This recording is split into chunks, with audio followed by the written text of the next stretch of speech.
Congregational. I've offered a handful of summer sermons in the past, and they've always felt a bit like extended confessions. In that regard, this one may be the worst of the bunch. Growing up, I clearly remember two religious discussions which struck me as inexplicably unjust and even mean-spirited. One in the youth program at First Congregational at Hartford, and the other in junior high history class. The first is summed up nicely in today's reading. Then the Lord said to Satan, "Have you considered my servant Job?" In history class, in learning of the early Calvinists, I was amazed, irritated, and a bit horrified by their belief in predestination, that God had already elected who would be saved, plus the concept of double predestination, that God would actively create people who were born pre-damned. Wow, that is just unbelievably harsh. Perhaps ironically, I now have what my younger self would surely see as an even more rigid and ridiculous stance. Not about salvation and damnation, but about individuals' ability to freely make choices in their lives. I'm not weighing in on salvation or damnation, no surprise there, but I have come to believe that individuals are not able to actively choose what they do or even what they think. I now point out that the really good news is that this is the final recorded service. Woohoo! So everyone has the option, what may seem to be the choice, to embrace technology and fast forward through the sermon to the next part of the service. There's a part of me which is inclined to delve into exactly why I have come to this conclusion about free will. It's a pretty significant proposition for me to simply drop at your feet and beg your indulgence. But I acknowledge that a worthy explanation behind this would take much longer than anyone would like, even with YouTube's option of viewing it at twice the speed. So I will not fully subject you to it. But I do ask those who are still listening to follow me on how liberating this view is when attempting to follow the teachings of Jesus. So where this comes from. I've talked in the past of the importance of meditation and centering prayer in my own life, and there's a direct correlation.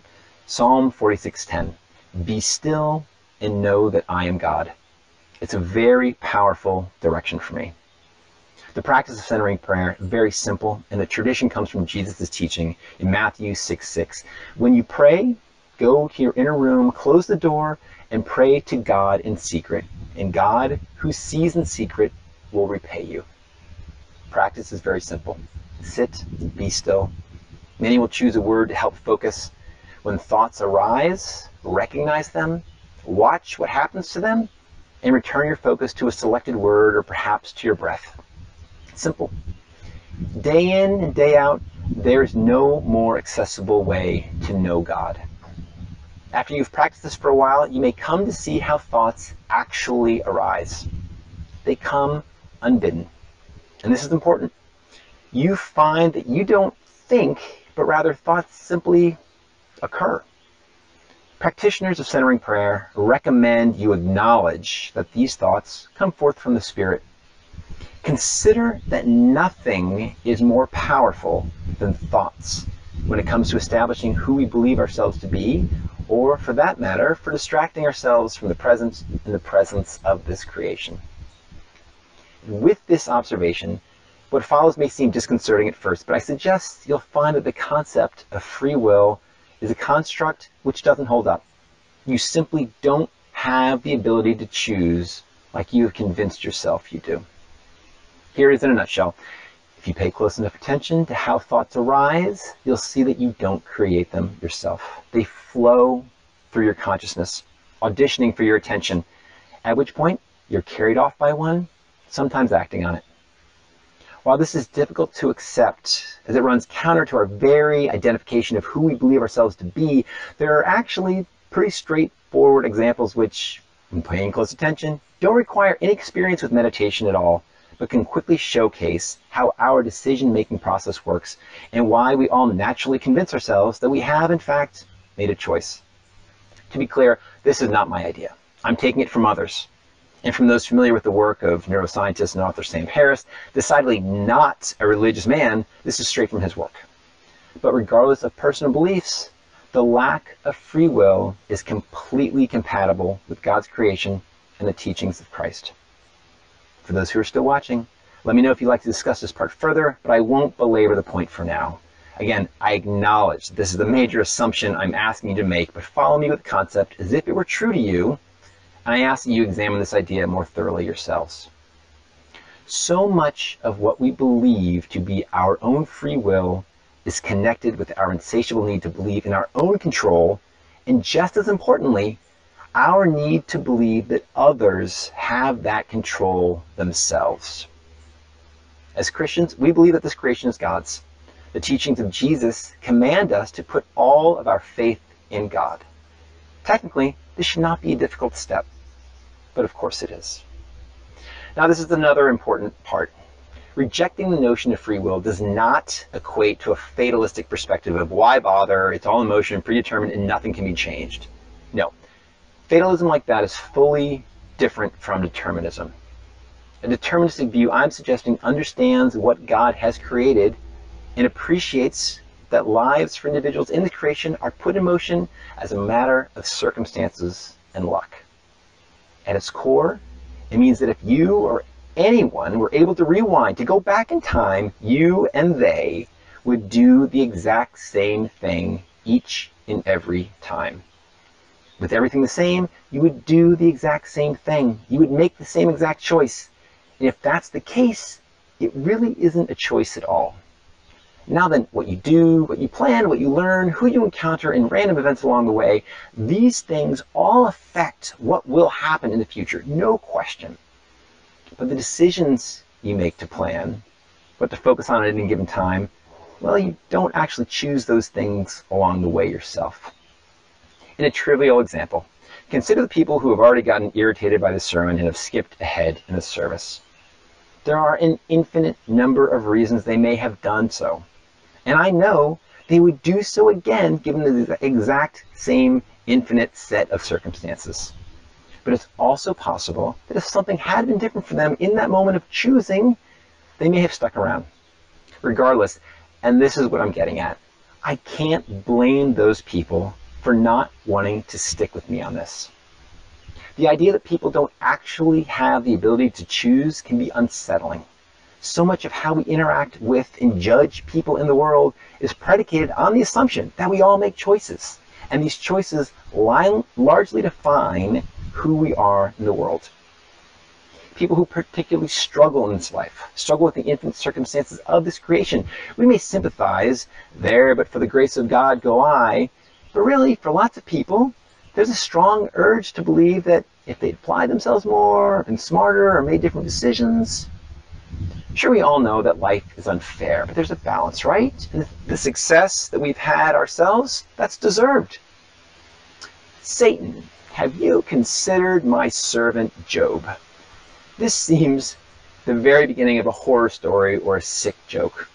After it appears that Job has lost everything, he finds he still has a few friends with helpful suggestions. In Job 4, his friend Eliphaz says, hey, we all know you're down and you've always been good with advice in the past. If you mind if I jump in here? And proceeds, think, has a truly innocent person ever ended up on the scrap heap? Do genuinely upright people ever lose out in the end? It's my observation that those who plow evil and sow trouble reap evil and trouble. One breath from God and they fall apart. One blast of anger and there's nothing left of them. Thanks, Eliphaz. It seems clear to me why Satan took away everything but Job, but didn't mind leaving a few friends like these in place. While I'd hope that none of us would be as obnoxious as a friend in need, or have such friends when in need ourselves, I'm sure the best of us can't help but mentally come up with explanations as to why unfortunate or bad things befall others. People who are successful, they've worked hard, and yes, they've had opportunities, but they've made the most of them. Because really, it's the intelligence, grit, ambition, determination, other character traits, and factors like these which led to this success, right? There's no question that's right. For the question of deserving, let's go back and break this down. Think about the unbridled luck we all have just to be alive in this time, to be in this country. More specifically, how lucky are some to be born with a certain amount of intelligence or tenacity in the first place? The ability to focus attention for significant periods, or to retain information, or to make amazing connections. Are these things that can be worked toward? Or do traits that determine success, even simply basic ones, such as an inclination to work harder, do characteristics like these simply emanate directly from God-created consciousness? Those listening aren't trapped in Syria, nor were born during the Dark Ages, and personally, I challenge anyone that they could have kinder, more loving and nurturing parents than I have. To be clear, luck and circumstances are different from choice, but they make up a critical part of the infinite number of variables which create the thoughts and decisions of anyone at any given moment. People can become uncomfortable because these notions of choice and free will inevitably bring up questions of justice. So Taylor, I guess criminals shouldn't be put in prison because they really didn't have the ability to refrain from committing their crime at that moment. No. This really isn't a slippery slope. Just because people don't have the ability to choose what they think and do doesn't mean that suffering isn't very real, and that we as individuals in a society shouldn't do everything we can to reduce the suffering of everyone. That includes laws and systems to do our best to ensure that dangerous people will not be able to harm others. Again, it can be easy to mix up the idea of fatalism, why bother, versus acknowledgement of the deterministic nature of God's creation and the way our consciousness works. Rules and laws still affect people, act as a deterrent, and most importantly, can be used to keep people safe. But acknowledgement of an individual's lack of choice should bring up questions of when, how, and why we put people in prison in the name of justice. Now here's the rub. As unsettling this notion may be, it's liberating and transformative when considering the commands of Jesus. If anyone slaps you on the right cheek, turn to them the other cheek also. It's an incredible ask. Imagine your outrage if you received that slap, your reaction in the flash of what you'd like to do to the person who delivered it. But turn to them the other cheek also. With deep understanding that the person who has slapped you literally did not have the ability to act in another way, it is then considerably easier to at least imagine the course Jesus asks of us. I'm hoping that those who are watching do not have extreme examples of horrible people in your lives. Suffering is real, as is humanity's innate desire for vengeance. Could I blithely point to a lack of personal responsibility, accountability in the infamous hypothetical posed to Michael Dukakis? Of course not. I can't even repeat the question out loud. But it doesn't make it any less true. While I hope everyone is lucky to do enough to escape the most awful of life situations, we all know it is impossible to interact with others in this world without encountering people who do awful things. Just to use a triggering example we all frequently discuss amongst ourselves, the polarizing nature of our national discourse is mind-boggling. For me, it's impossible to understand those who believe in the conspiracies espoused by QAnon and the QAnon curious. I think they are extremely dangerous and believe that thousands, even hundreds of thousands of people have died because of the cynical and flippant way some politicians have exploited these beliefs. Jesus says, "But I tell you, love your enemies and pray for those who persecute you."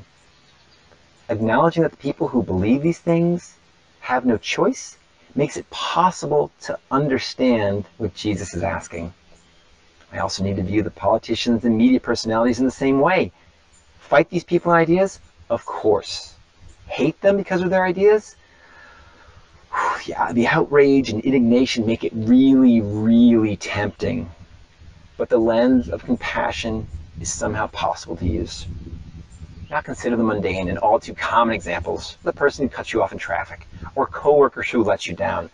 Acknowledging that these actions are inevitable can greatly reduce the amount of time you'll spend infuriated. Extend this to people you love, who love you.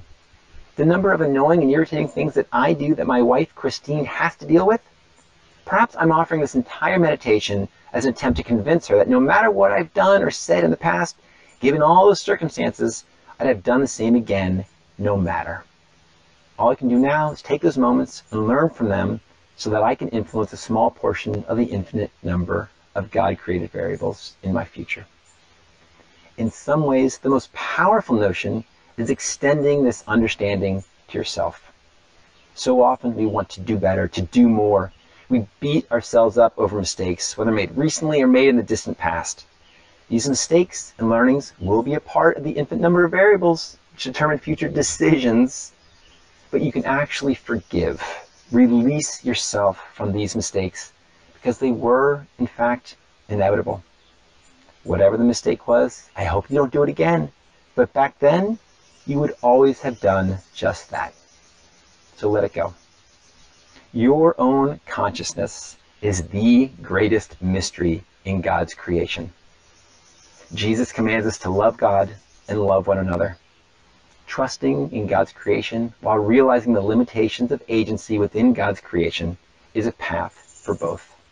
So recognize and love. I offer this confession in Jesus' name. Amen.